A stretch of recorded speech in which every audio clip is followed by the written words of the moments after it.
From brave animal trainers to performers who made a living working with wild creatures, things haven't always gone smoothly, with incidents showing just how risky it can be to mess with nature.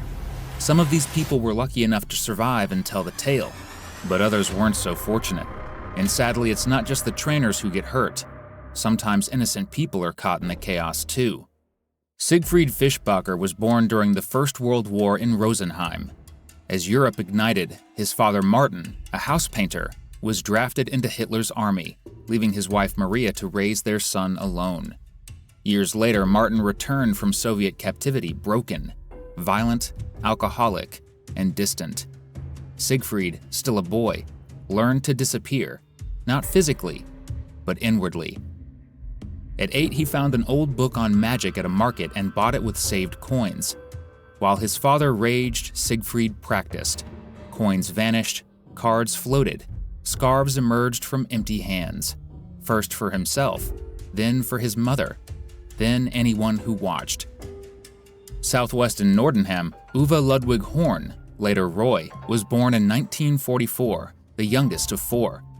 His father, another broken veteran, drank himself into absence. His mother left, remarried, and her new husband followed the same path. Roy turned to animals. His only friend was Hexa, a quiet dog. At 10, a family friend at the Bremen Zoo let Roy slip behind the gates. Among ocelots and monkeys, he felt grounded. Both personalities met in 1959 aboard the TS Bremen, a cruise ship between ports. Siegfried, now 20, performed magic while Roy worked below deck, clearing tables. A joke connected them. Roy teased about Siegfried pulling a cheetah from a hat. Siegfried dared him to try.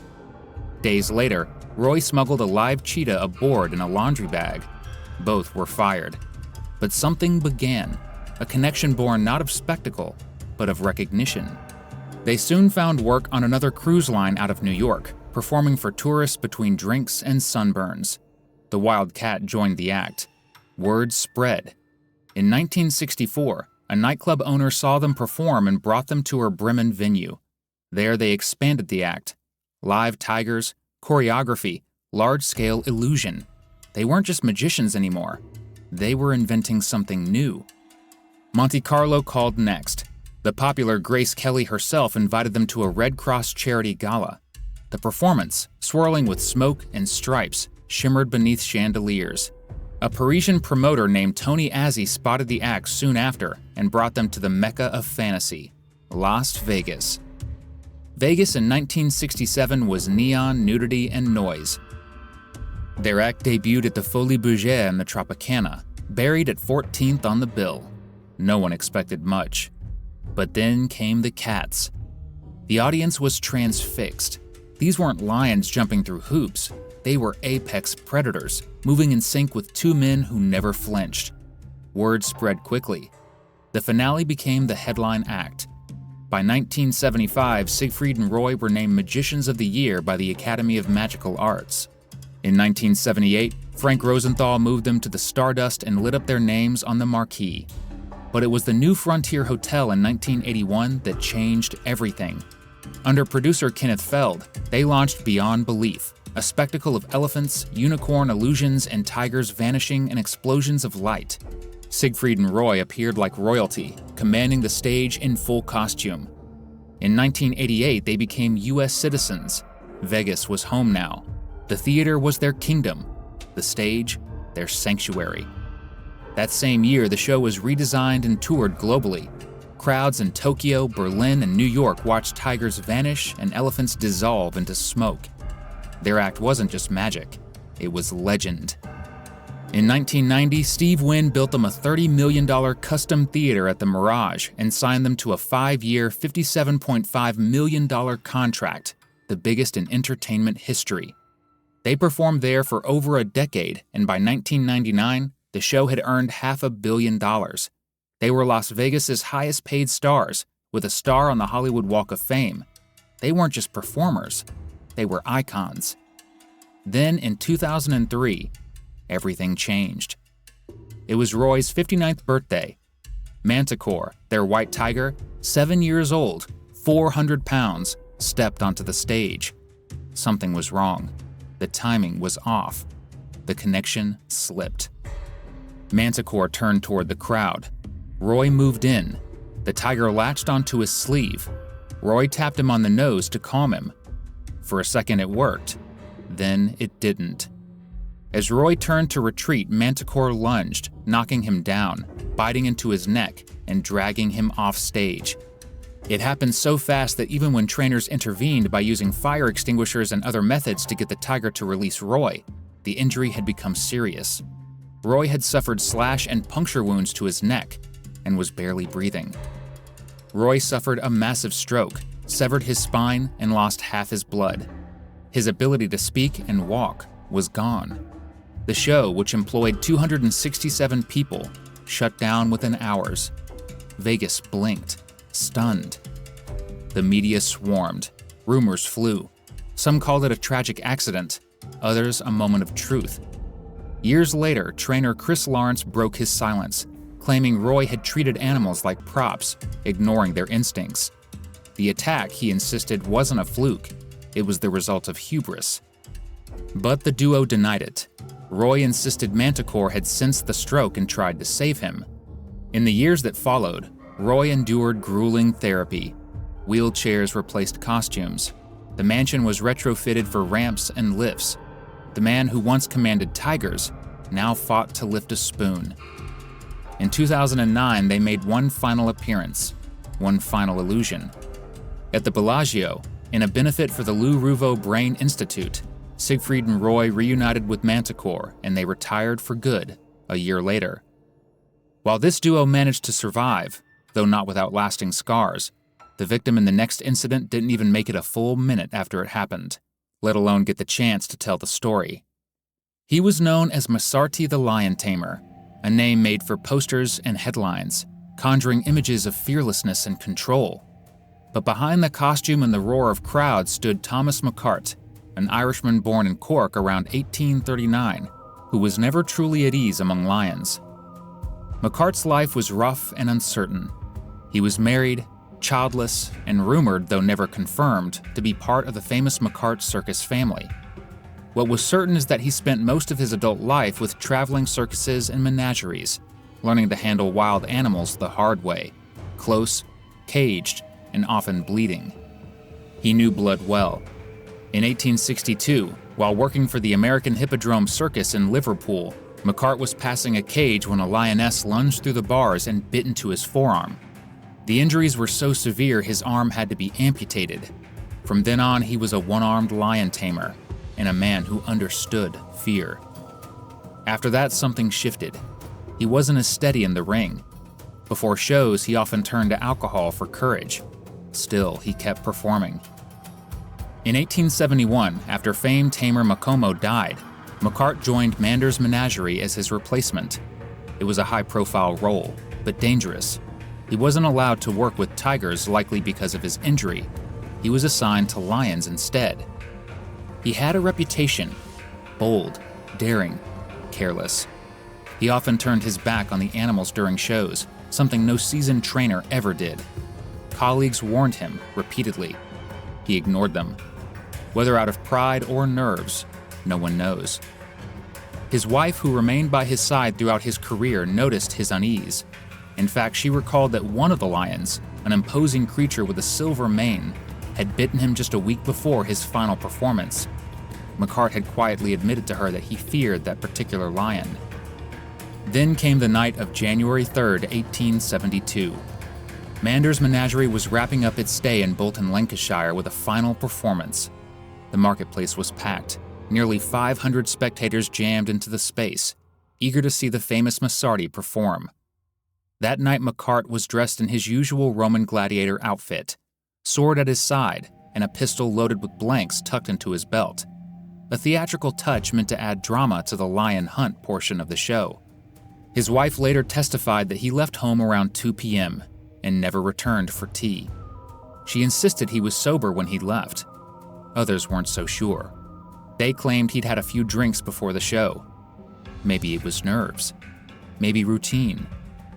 That night, the crowd buzzed with anticipation as he stepped into the cage with 5 full-grown lions. At first, it went as planned. He performed his usual lecture with authority. The lions responded, mostly. Then something went wrong. During the act, Massarti slipped.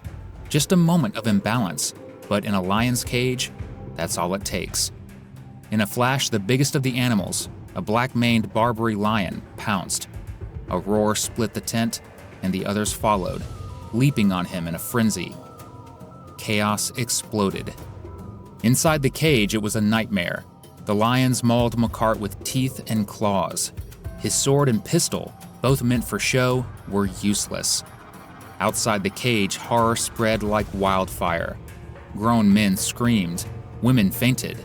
Some clawed at their faces or collapsed in hysterics. The guards scrambled for hot irons, the usual emergency deterrent, but this was an unscheduled extra performance, and no one had heated the tools in time. The lions dragged Massarti deeper into the cage, tearing his flesh, lacerating his arms, legs, and scalp. For nearly 15 minutes, he was trapped inside a whirlwind of fury. By the time handlers managed to force the animals into a secondary cage and retrieve what was left of him, it was far too late. Massarti died on the way to the hospital. His body was buried 3 days later in the Roman Catholic section of Tonge Cemetery in Bolton. His grave was marked by a marble cross, placed there by Mrs. Rosina Manders, the new owner of Manders Menagerie, who had taken over after her husband died the year before. But Massarti wasn't the only one to become a legend that night. The lion that had first pounced on him was renamed Massarti's Lion. It carried the visible scars of the attack for the rest of its life. Thomas Massarti lived a life among wild things. He was injured by one, haunted by another, and finally undone by many. But at this point, things took an even darker turn. What started as a single death quickly escalated into multiple fatalities. On August 20th, 1994, in Honolulu, Hawaii, the illusion of circus entertainment shattered. Tyke, an 8,000-pound African elephant, charged onto the stage and into history. Born in Mozambique, Tyke was taken from the wild and trained for circus life, forced to perform, punished into obedience. By the early 1990s, she was traveling with Circus International, a small outfit based in Honolulu. She had already shown signs of distress and resistance. In 1993, at a show in Pennsylvania, Tyke escaped mid-performance, running loose through the streets for nearly an hour and causing over $14,000 in damage. Witnesses also reported she attacked a tiger trainer during that stop. 3 months later in Minot, North Dakota, she snapped again, rampaging for 25 minutes, injuring handler Michael Persley. Government records revealed that trainer John Caudle had beaten her in public. Witnesses said she cried out and collapsed under the blows, later avoiding Caudle entirely. These weren't accidents. They were warning signs. Still, the circus went on, and so did Tyke, chained, forced to perform. Her final show began like any other. Children cheered, parents took photos. Then Tyke attacked a groomer, Dallas Beckwith, throwing and trampling him. Chaos followed. Head trainer Alan Campbell, who had a rich history of abusing elephants, tried to intervene, but Tyke was beyond reasoning. She struck him with her trunk, knocked him to the ground, and crushed him beneath her massive body. She didn't stop. She dragged him across the arena as the crowd screamed and scrambled to escape. Campbell died there, from massive skull and chest fractures.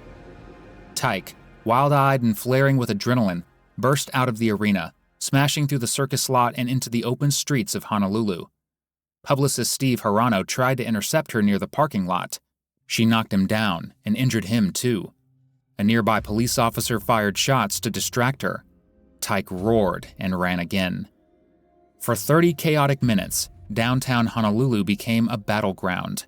Police chased her through the streets, guns drawn, sirens wailing.